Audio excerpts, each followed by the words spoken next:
Hey, I win for my fans here. I'm playing a game in Diamond 5 MMR, and I wanted to show how to play the Jax matchup and show you guys a few tracking things from the blue side in particular. So mostly only going to be talking about the early part of the game, and so I'm just going to play my replay. Just fast forward probably about here. So my standard route is from the blue side against almost every jungler that's not a really strong duelist or someone like Kane who probably will start Raptors. I'll just go for the red, and then I'll go to blue, and then I look to do this scuttle, and then I like to invade. So you always want to make sure when you start the game that you always activate your Q right away, so that way you can double dot the red buff. If you start with a machete, which I did in this game, you have to kind of conserve your mana from the red buff to the blue buff. Otherwise, you'll run out of mana mid-fight with the blue buff. So that's why you don't see me spamming. What I should be doing is I should have activated the E one time before the blast cone to start stacking my passive, but that's not really a big deal. You want to make sure that you're creating the camps to the best of your abilities. If you time your E auto attacks right, you can try to stun to cancel the blue's auto attack, which is like a little neat trick. But again, we're going for clear speed here, so I want to pause real quick and just show you that the Jax did a blue wolf start. Going buff to buff is really effective, particularly when this jungler will do blue, and then he'll go to Gromp, and then he'll go down into the river to do the scuttle, because then you could easily take the red, and then you can gank. You can wait for him to show up. You can get vision in this bush over here. So it's actually interesting the way that he pathed. It's kind of a little abnormal, but it's not a big deal. And I want to fundamentally explain that in the Udyr vs Jax matchup, Udyr obviously doesn't scale as well as Jax, but you have a early advantage because you farm faster, and without his counter strike, he just can't fight you. So we're kind of playing off of that ability, like that strength. Like as you can see, this guy went blue, wolves, and then dropped. Did he drop his ward?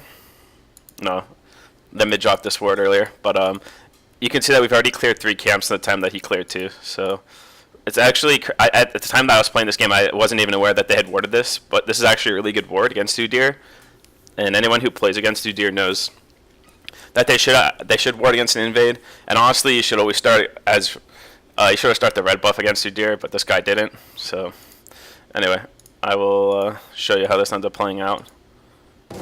Oops, I rewinded, but it's not a big deal. Let's fast forward. So he sees me coming, and he backs up in anticipation, which is really funny. And he drops the ward into here, and he sees me. So LeBlanc starts to come to collapse. So I back off, and I see that my mid starts to fight the LeBlanc, so I run over, and she's out. The reason why I ran this way is because I knew she was going to W back. So I saw the ward that he put in here, so I knew he had vision, and I dropped one here. So you should have seen me coming. At this point, he really messes up. So I'll point out that I probably shouldn't have used my Tiger Strike as he was doing his counter strike, just because I knew it wasn't going to hit for sure. But the thing was, he used his counter strike to help him secure the red buff instead of auto attacking me. But like, this was just a lose-lose situation for him.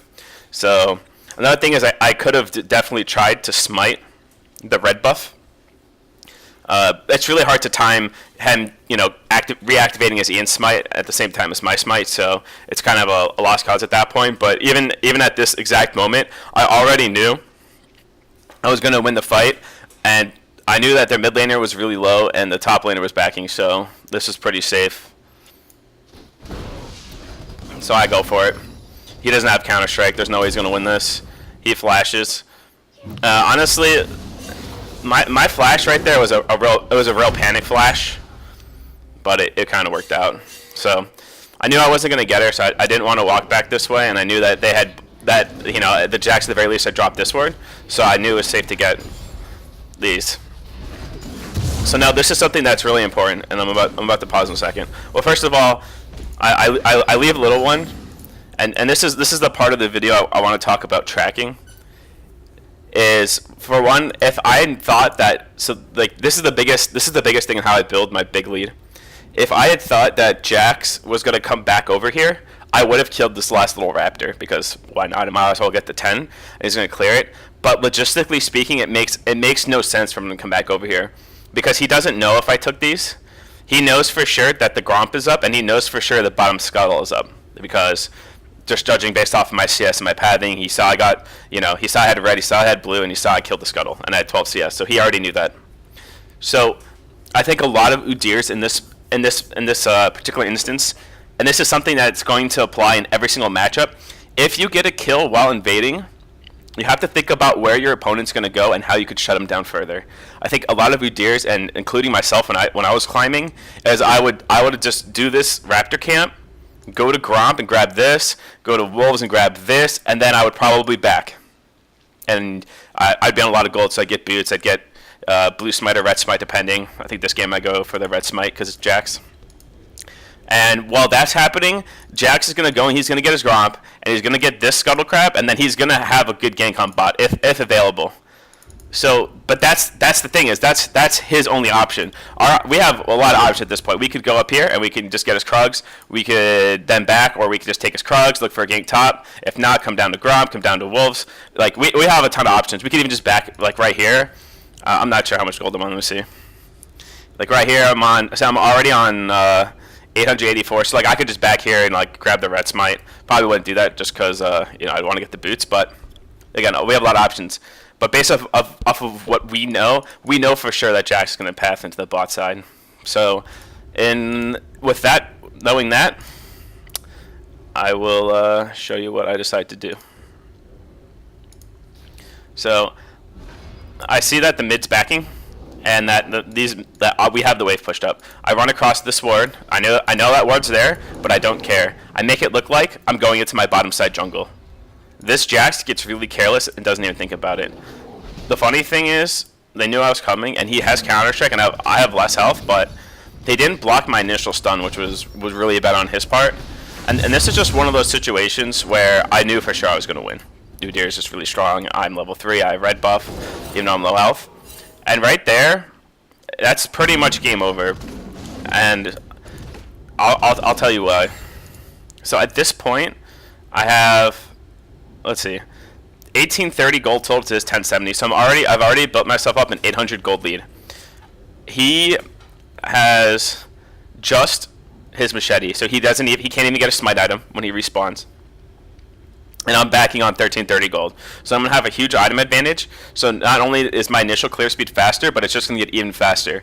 And when he respawns, he's going to have terrible options. Like, he can go bot here and then grab this Gromp, which I don't even know what he did at this point. Can't remember, but he could grab the Gromp, and then his Wolves would respawn, he grabbed that. This camp hasn't even reset yet, so he's not going to get much gold if he pads that way, and he can, go for the Krugs. Top lane's being pushed in. There's not going to be a gank there. So, yeah.